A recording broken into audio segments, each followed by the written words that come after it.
what it's like working in social housing. I've been waiting the longest to shoot this one, you know. And you know me, so you know I get about, innit? So you don't know, man, got hella stories to tell, fam. And as you guessed already, it's one of them one day where I'm moving about the house. I know you love them style of videos there. So man's got a lot of experience working in social housing. If you've been following me long enough, you'll know, say that man started my apprenticeship at Homes for Haringey. Worked there for about 5 years, from an apprentice to fully qualified electrician. So the majority of the time I worked at Homes for Haringey, I used to work in void properties. Void properties are properties that are empty. Tenants used to live there, and if for whatever reason they vacated the property. And some of these properties were mad. And I used to think to myself, how could these people live like that? Because the property was not prestige when they were living there, and then the day they left, they mash up the place. No. They were living like that. And I used to think to myself, how the backside can people live like that on a day-to-day basis?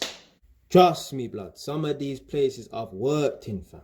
But before I get into the mad stories with the mad tenants, I'ma break you lot in slowly, fam. So I've worked for various different boroughs in London.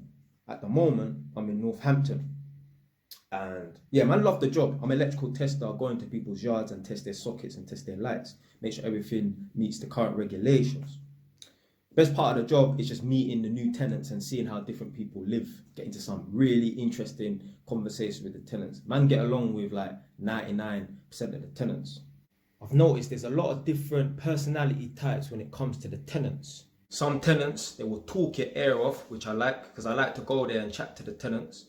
Some tenants will say, look, if you need me, I'm in the living room, and they will just disappear and leave you to it. Some tenants will just follow you around the whole house and not say a word to you. Like some Ras Clark inspector, but it's cool. I'm used to people following me around and not saying nothing in it. Some of the tenants make some inappropriate jokes. I said to one woman, follow me into your bedroom, please. And she said, oh, I ain't had an offer like that in years. Some 60-year-old woman, you know, like well into her menopause and that. Yeah, you damn right you ain't had an offer in years. But I know why, innit? Man's good looking, innit? Like literally, when I phone up the tenants and tell them the electrician's coming, I know they're not expecting this face. Like literally, would you expect this face to turn up at your front door? And sometimes some of the tenant yards that I go to, there's some young gal in it, and I know when they bust the door open, they're not expected to see me, and especially this face. I can always tell when one of the tenants fancy me. They start moving funny. So I'll go to the tenant's yard. The main tenant is the mum, 45, 50 years old. I'll step in the living room and I can tell that the mum and the daughter was in there chilling for a little while before I got there, so they're comfortable.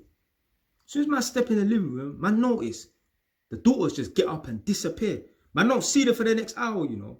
And I know it's because they fancy man and they're scared to be around man. Man make them nervous. So some of the tenants, they bust out when they see man. They fancy man, they think I'm nice, so they feel a bit nervous when they're around man. But some of the tenants, they overcompensate.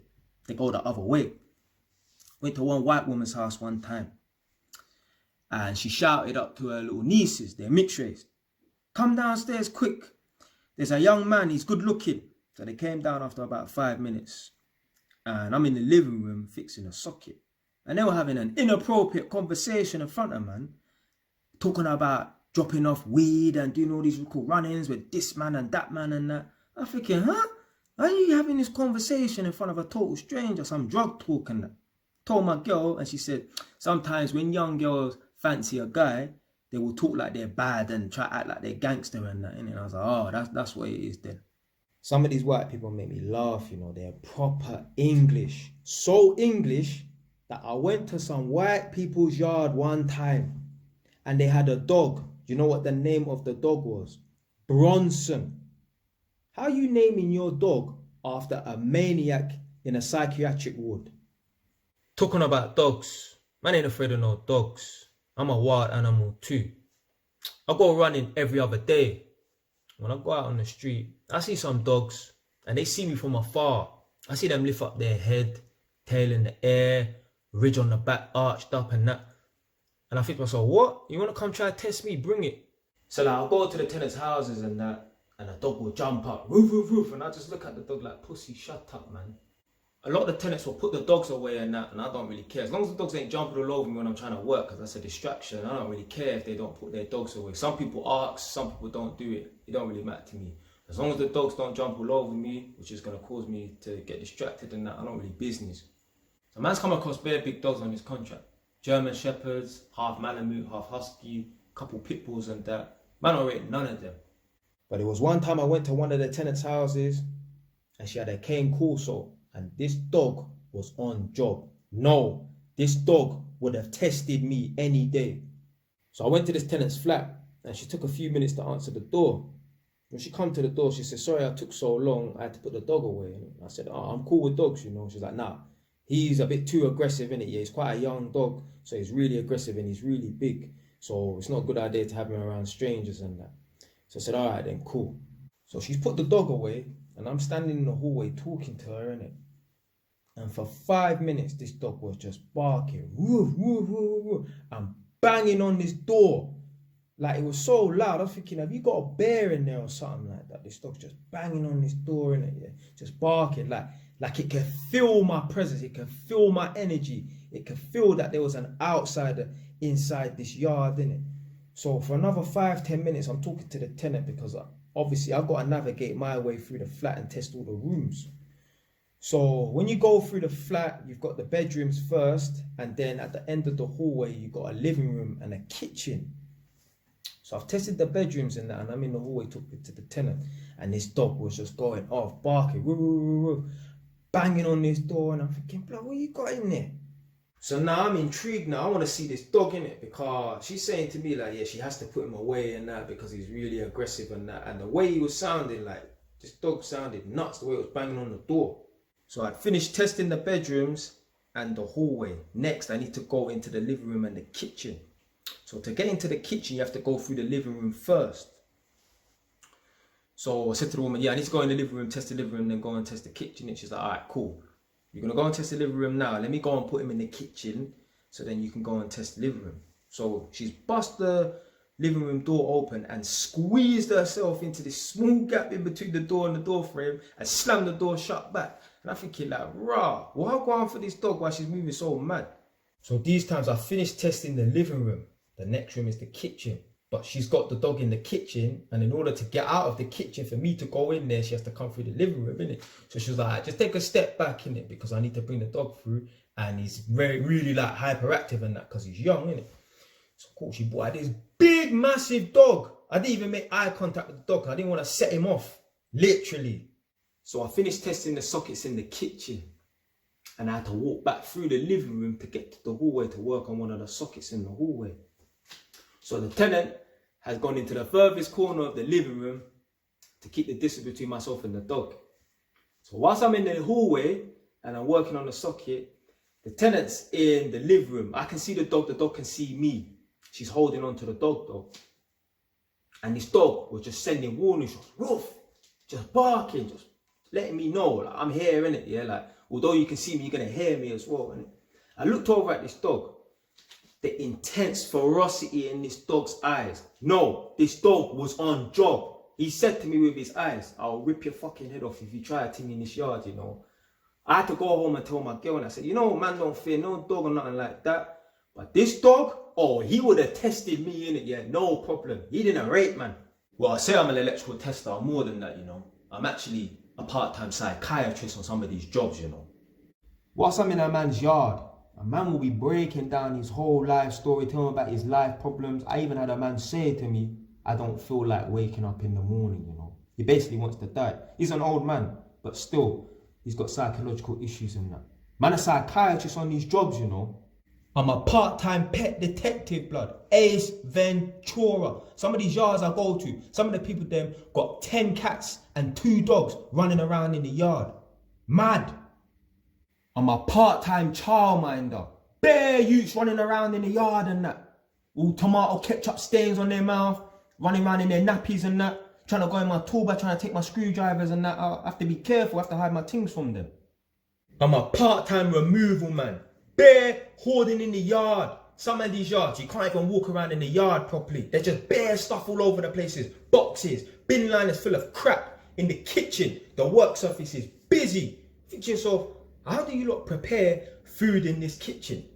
Like, I keep my kitchen clear, innit? I'll show you now. This is my kitchen, blood. I keep the place clean and clear. cannot stand clutter. Like, man ain't even cleared this place or nothing like that for the purpose of this video. This is how my kitchen is on a regular daily basis. Like, any of you lot's been to my yard before will know that man's always got stuff on the drying rack and that. I'm quite bad at not clearing the drying rack. But other than that, my kitchen's always clean and clear, innit? See the pot noodle there on the side? Well, that's my car, innit? The kitchens will be mad. And a man will ask me if I want a cup of tea. Blood, are you trying to kill me, fam? 5% of the yards are super clean. To the point when they bust the front door open, I know, okay, I need to put on shoe covers and that.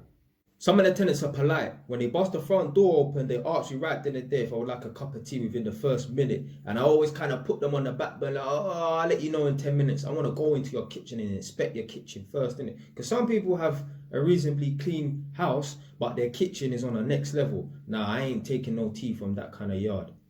Some people have a dirty yard and still have the audacity to ask me to put on shoe covers. I'm like, blood, you fucking dumb, blood. Some of these yards are so dirty, I have to put on shoe covers, not to protect their house from my dirty feet. No, I have to put on shoe covers to protect my feet from their dirty house. When they see me start putting on the shoe covers and that, they say, no, it's all right. I said, no, it's company policy. Yeah, we all have to put on shoe covers. There was one guy's yard that I went to was so dirty that when I put on the shoe covers to protect my feet from his dirty yard, upon every step, the shoe covers were tearing because the floor was so sticky, blood.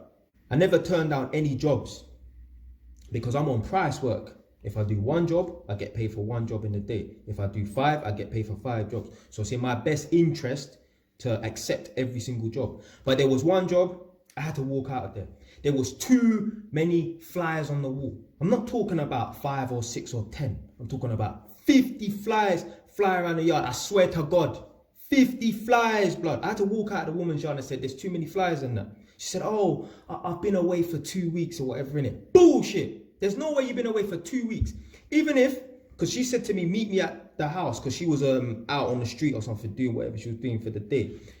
Even if you came back from holiday after 2 weeks, if you'd gone into your yard and seen that there's 50 flies in your house, for whatever reason, a rat came in and died and then the flies started flying around or whatever, in it, yeah, the fly larvae, you would have said to yourself, you know what? Nah, I can't bring no engineer in this house, no electrical test in this house. I'm too embarrassed. That's what I would have done. She's lying, blood. I don't care if the woman was away for 2 decades. There wouldn't be that much flies in that yard. I don't know what it was. I remember there was this thing on the floor. I just kept on staring at it. It was like a rotten piece of meat or something like that. Literally, man, not making no jokes, but 50 flies. I had to walk out there, innit? About she'd been away for 2 weeks, innit? Even if you've been away for 2 years, you would have come to your yard and see that there's a mad amount of flies. You'll be too embarrassed to let someone in your yard. But you're used to it because that's how you live. But that's not the maddest yard I've been to, innit? I've been to one yard, much worse than that before. With this yard, there were no flies in the house, but the yard was on a different level.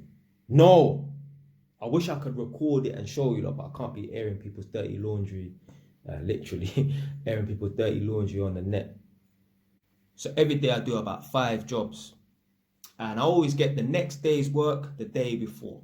So Thursday's work, it will get sent to me on Wednesday. So I have a chance to see what area I'm going to be in roughly. I get a schedule with all the addresses, the job numbers, and the tenant's phone number, so I can always call them in advance. Now, obviously, if you've ever opened up an email before, everything's in black and white. But there was one particular job that I had to go to that was highlighted in green, and it said that I had to meet my supervisor there. So I thought that was a bit strange. So I thought it was a bit odd that the address was highlighted in green, and it said that I have to meet my supervisor there. Because I work on my own. I've never worked with anyone on this contract. It's long working. So I thought it was a bit strange that I had to meet my supervisor there, innit? So me and my supervisor have a good working relationship, and that he phones me or he sends me an email. But on this occasion, he sent me a text message, and it said, Jay, do not enter this property on your own under no circumstances. It's that type of tenant. You need to wait for me outside, and then we need to go in together. And I said, whoa. I'm thinking like, blah, allow it. Like, man don't want to get into beef with no one on the jobs. Like, man's not there for that. Man's there to make money. Man's not there to be beefing with tenants in it, because a man saying a man is like that, is that type of tenant, automatically I'm reading it like, okay, I'm going to get into beef with this person because they're not right in their head. So boom, it's the day of the job. This particular job was second from last. I'd already done 3 jobs that day.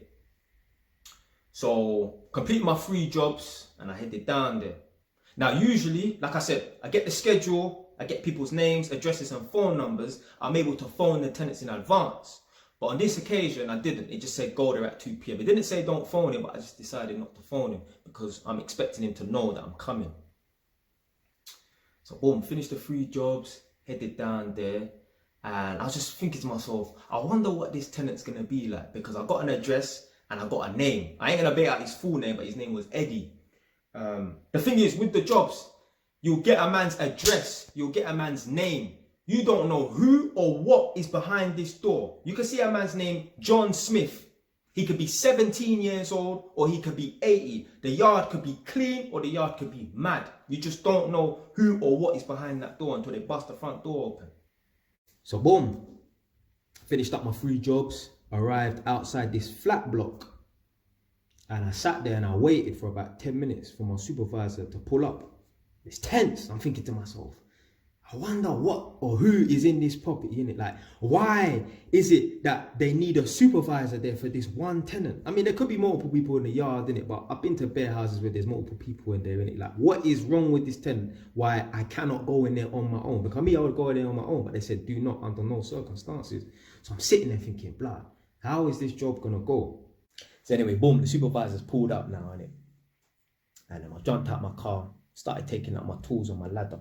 Got my little 4-inch bore in my back pocket. Nah, I'm joking. Man don't carry no shank on no job. Man don't carry no shank at all. Let's get this thing clear, and it was a joke. So it's a mini flat block. There's 2 flats on the ground floor, 2 on the first and 2 on the second. Now, judging by his number, I knew, okay, his flat is going to be on the top floor on the second floor. So there's a big security door downstairs on the ground floor. We're outside, but we don't need to buzz his buzzer. I've got a fob that allows us in. I've got a fob, it allows me into all the blocks them in Northampton. He doesn't know we're here. He doesn't know we're downstairs. So I allow myself in using the fob, and we've had to walk up the first floor and the second floor. Pay attention that his flat is on the top floor, the second floor, yeah? So we walked all the way up to the second floor and we've reached his front door. And I've knocked on his front door. 10 seconds have gone by and no response. So I knocked his door again.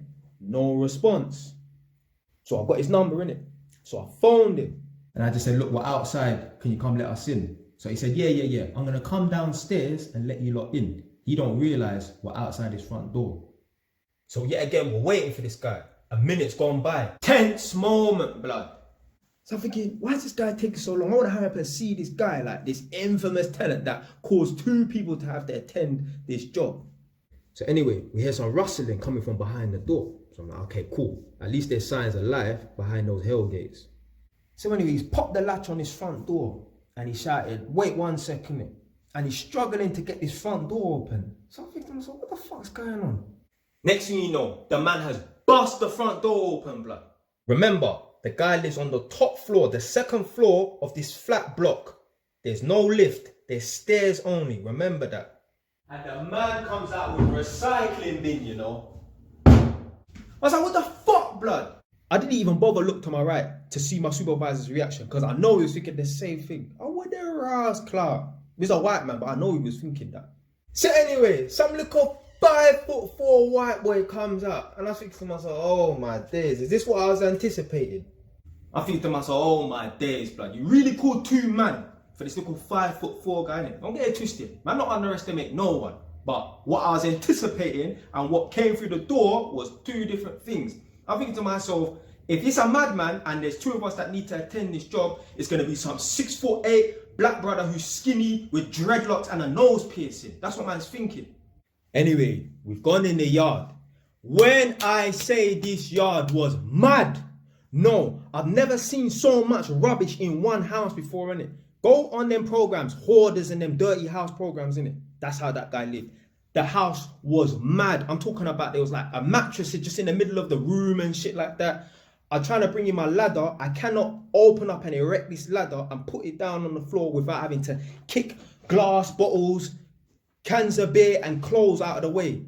There was just rubbish everywhere. I think to myself, who the hell brings a recycling bin. This is why you have to check it. A man has had to carry the recycling bin up 2 flights of stairs. What for, blood? So anyway, we just gone in and done the job. The guy was cool, man. He was more scared than us. What it was, my supervisor was chatting to him, and like I said, beer can and liquor buckle all over the place and that. All over the place, just beer cans and liquor buckles and that. What happened was, he was a recovering alcoholic, and he's a recovering alcoholic, and he's a HGV driver. You know, like a lorry driver. Fam, what if my man turns up to work the next day drunk and licks someone down in a lorry? But anyway, he's a recovering alcoholic. And when we left the job, we was talking outside in the car park, and my supervisor said, what happened was, he probably was drunk one day, and maybe a housing officer came to the house and he cussed him out or whatever in it. So they immediately put red flag on this tenant or whatever in it. But yeah, the yard was mad. No, mad. But that wasn't the first and last time man's been sent to jobs where the tenants and that might have been a bit rowdy. Remember, this is social housing, innit? And human beings don't always behave themselves, innit? I went to one job, done the test, everything was cool, left. Coordinator phoned me about an hour later and asked me, oh, how was that tenant? Were they all right? And I said, yeah, the tenant was cool. Because previously they got a report back from the other engineers that the woman must have cussed them out and ran them out of the yard or some madness like that or whatever, innit? But she was cool when I went there. I was like, nah, the woman was blessed. Like, she even threw her key out the window to allow me in so I can park my car in the car park and that. So I said the woman was blessed. The next time I went to one job, I phoned this tenant, no answer. Phoned him again a second occasion, a couple of weeks later, no answer. And the third time I put a note through his door. Now, I went back there on a fourth occasion, but apparently one of the other engineers had been before me. And the engineers knocked on the door, and the friend of the tenant has answered the door. And he said, who are you? And the engineer said, I'm here to do electrical test. And he's like, no, I don't know what you're talking about, electrical test. And then the actual tenant who lives there said, no, move out of the way, man. The guy's cool, innit, yeah? I'm expecting this appointment. And then he said, come in the yard, innit? And the engineer was like, whoa. He's like, no, come in the yard, innit? So my man got a bit spooked and he just walked off and left. But I know why I got a bit spooked. I eventually went there. Them man, they were moving wild. Black brothers, ooh, just making up bare noise and that, jumping around in the yard and that. And I mean, you could kind of class them as roadman, but they're more like petty thugs. You know them man there, brocking your yard and teeth out your things. They were moving wild, innit, like telling the guy, come in, no, come in, innit, you're supposed to be here and do the test in the yard and that. I can understand why someone's going to be on a back foot and that, but yeah, them man, they were just moving wild in the yard. Even the other day, I got a call from my coordinator and she said to me, yeah, I've got a tenant that they put a red flag on the system for, innit, like she's a bit rowdy. Do you want the housing officer to go and meet you there, or do you want to go on your own? I said, no, it's cool, I'll go there on my own, innit. I phoned up the lady when I was making my way there, and she spoke with a bit of an accent, so I thought, oh, okay, she might be one of them Irish traveller people. But when I got there, she was Scottish. And when I was going there, I was thinking to myself, apparently the woman's an older woman, and there's a red flag on the system. But I was thinking to myself, maybe it's not the mum who I spoke to. Maybe it's like some young daughter who's, I don't know, mid to early 20s or something like that, who's a bit rowdy, and they just got it confused. But no, it was actually the woman. When I went there, I was chatting to her for about 5 minutes, just trying to suss her out kind of thing, innit? And I could tell it was her. She was the one that was a problem. Whether or not there was like a young daughter living there, I could tell it was her that caused there to be a red flag on the system. But it was a miscommunication. I said to her, you know, they sent me here especially to come to your house because we heard that you're a bit of a troublesome tenant. She said, what? And basically what happened was, she must have just cussed out someone on the phone from British Gas or whatever in it. So they just put a red flag on the system to say that, yeah, there's an aggressive tenant. But literally, like when they have like tenants that might be a little bit aggressive, they'll send me there in it. Yeah, like I ain't blowing my own trumpet in it, but man's got a certain way about me. So if they're gonna put someone in a situation where the tenant might be a bit rowdy, it might be best to put me in there. Although potentially it could turn into a beef thing, innit, which I'm gonna get into a bit later. Speaking of Irish traveller people, there's one particular road that I've driven down a lot of times, and I noticed there was a caravan on this street. And one day I got 2 jobs to do on this one particular road, and I knew what number this caravan was parked outside roughly. And I said to myself, all right, I'll guarantee you number 49 is those Irish traveller people. And sure thing, Man's gone to like number 57 and the next job was 49. And there was some Irish traveller people outside and they were making out bare noise and that. And I was like, oh, great. But although I thought to myself, oh, they might be a bit trouble because, you know, they got like a reputation and I was still intrigued.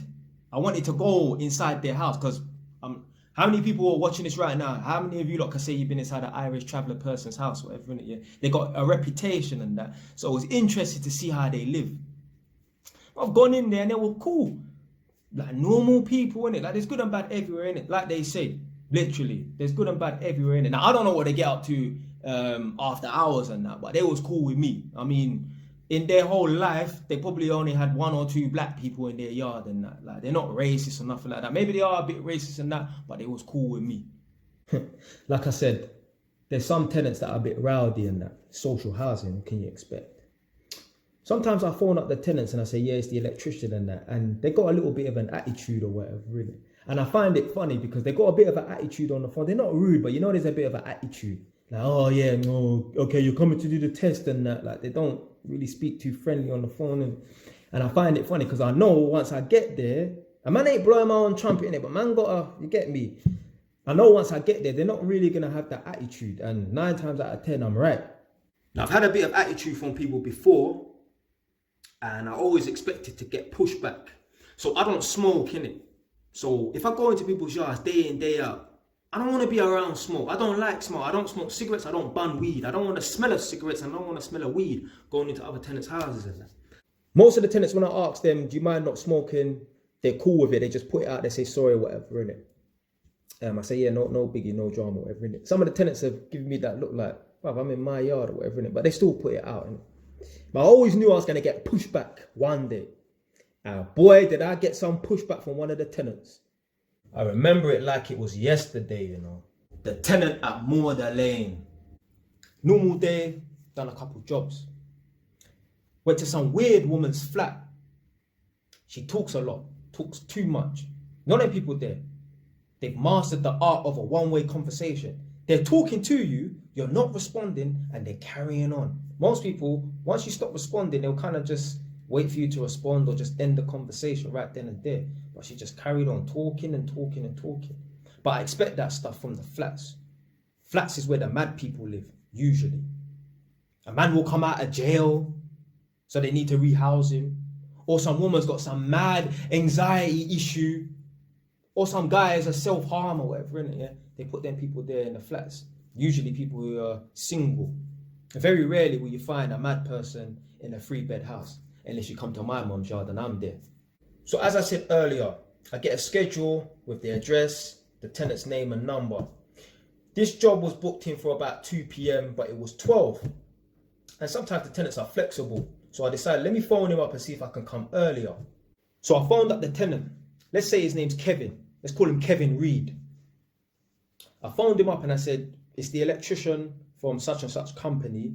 Is it all right if I come around now? I know I'm early, but if you're available, I'll come now. He said, yeah, you can come now, you know, you can come earlier if you want. I said, all right, cool. What I'm going to do is I'm going to go to electrical wholesalers, pick up some bits and then come straight to you. I'll be there within the next 30 minutes. I was lying, blood. I wasn't going to no electrical wholesalers. I was actually going to KFC, but I'm not going to tell the tenant that. So after I've had my lunch, I've gone to the estate and pulled up. And I was walking around for a few minutes trying to work out where this flat was. The numbers were all confusing and that. So I'm walking around this estate trying to find this flat. And as I'm walking around, I see a man at his window on the first floor. Big man, black man. I said to him, yo, brother, do you know where number 7 Morder Lane is? And he's like, yeah, it's here. The entrance is here. And I said, oh, okay, cool. As I'm walking off, he said, I knew you was a black man on the phone. You can tell by the way I spoke. I didn't even know he was the tenant. I just spoke to someone that I saw randomly and asked him for directions. So I've entered the block, gone upstairs, he's bust the front door open. I spotted him. Well gone, brother.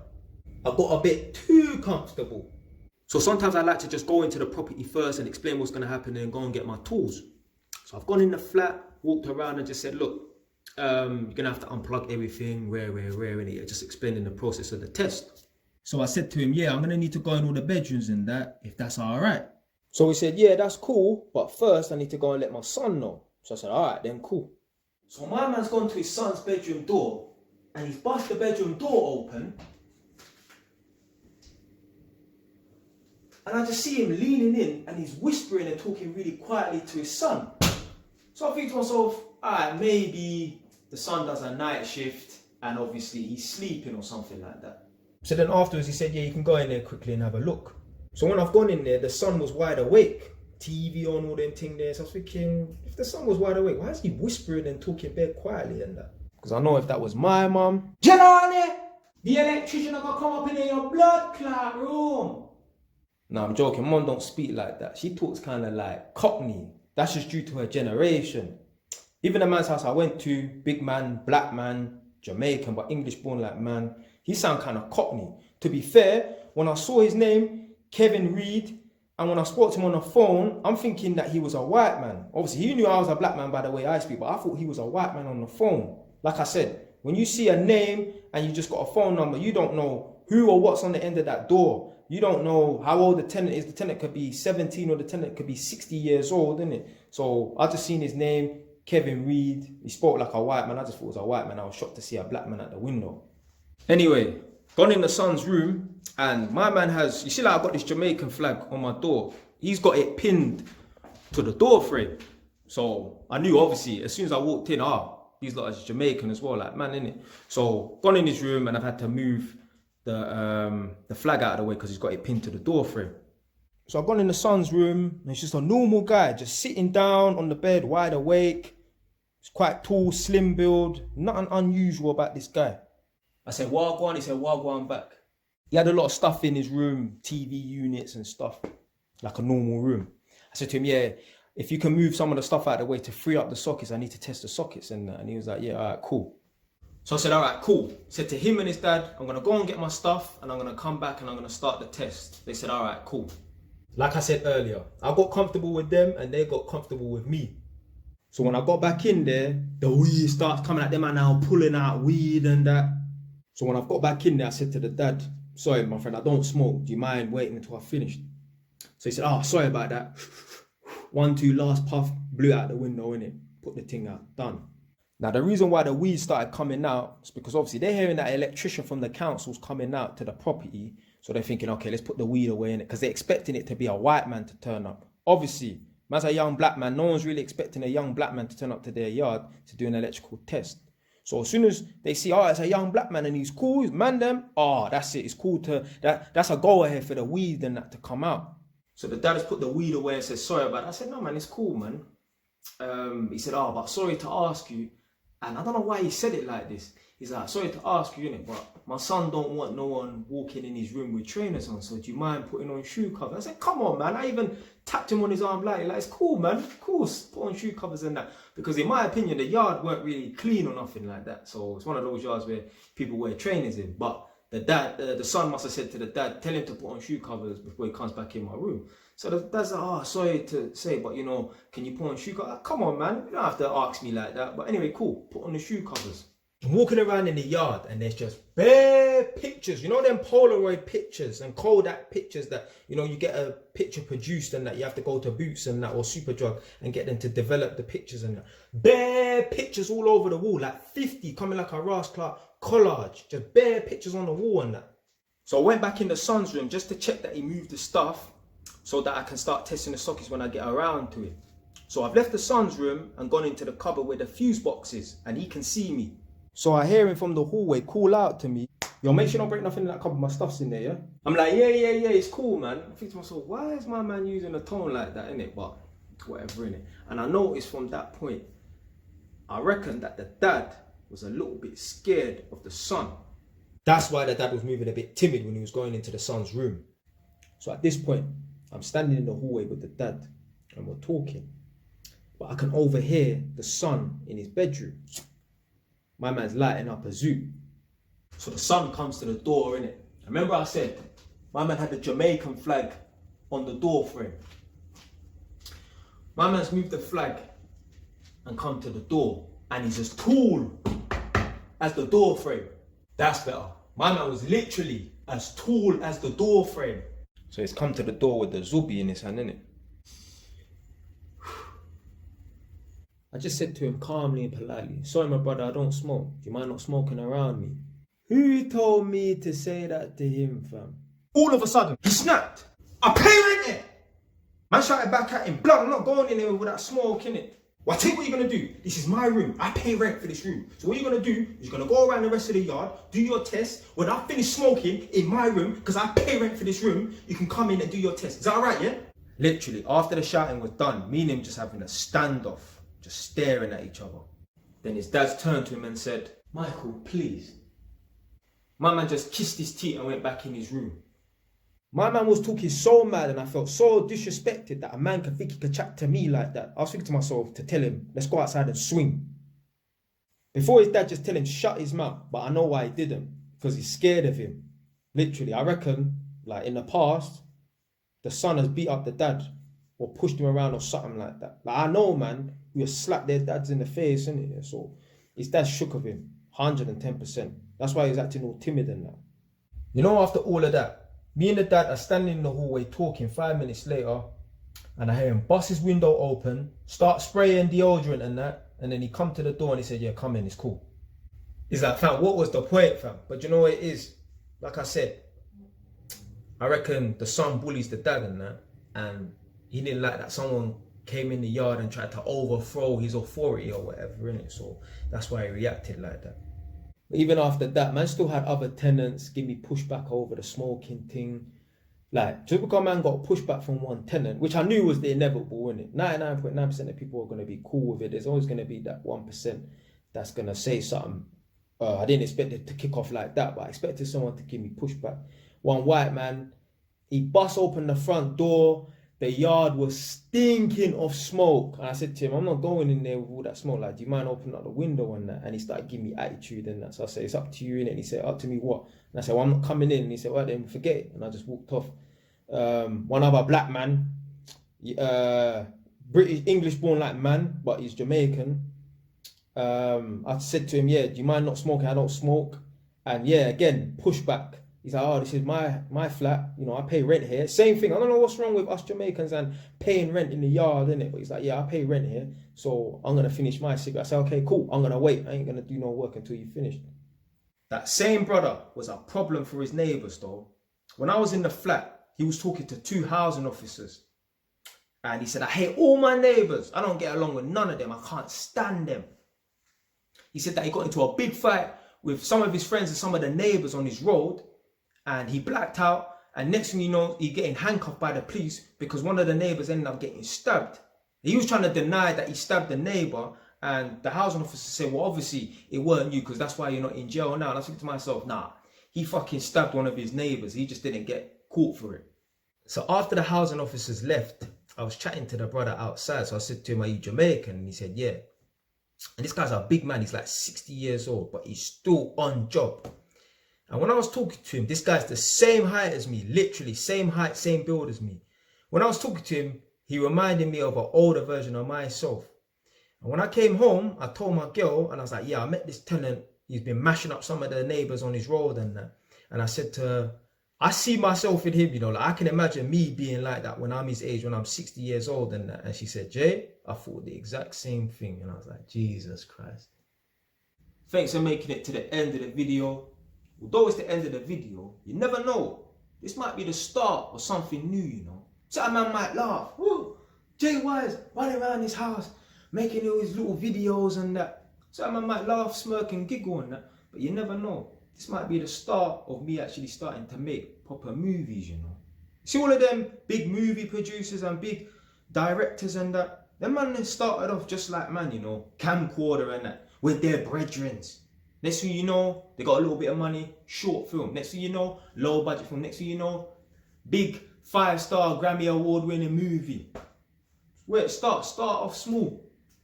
Try new things. That's what I always say, you never know where it's going to lead to and that.